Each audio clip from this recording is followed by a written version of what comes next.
La Isla es una ópera contemporánea no solo para adultos, es una ópera con una formación muy pequeñita, un trío de cuerda, un barítono y un actor. Trata de un encuentro entre un capitán de un barco errante y un hombre a la deriva. Podrías pescar para nosotros.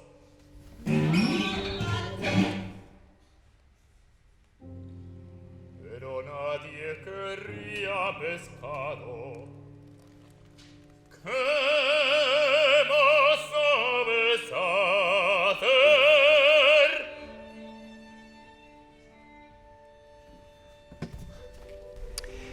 Bueno, Lilla es una distopía para adolescentes.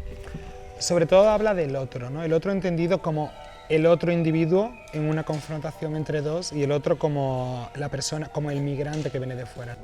He hecho todo lo posible, pero comienzas a ser un problema.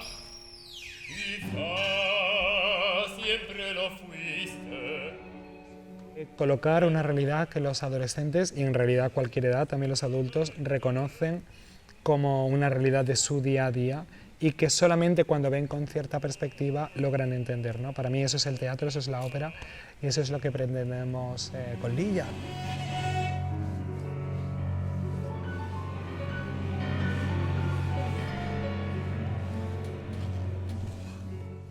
Y es una forma también para acceder tanto a la idea de la ópera, ¿no? O sea, al concepto de la ópera, como a la idea de la música contemporánea desde un nivel que es muy accesible, sí. Jenny, cuando quieras.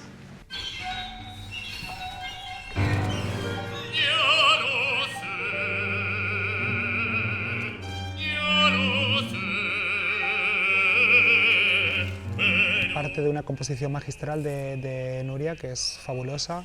Entonces es una obra, como digo, que yo creo que es muy sorprendente por su escritura musical, muy actual, que remueve conciencias. Desde luego tenemos unos intérpretes fantásticos, Javier Povedano, Víctor Fajardo y el trío Brauer, y bueno, yo creo que va a ser una experiencia tan catártica para el público como lo está siendo para nosotros.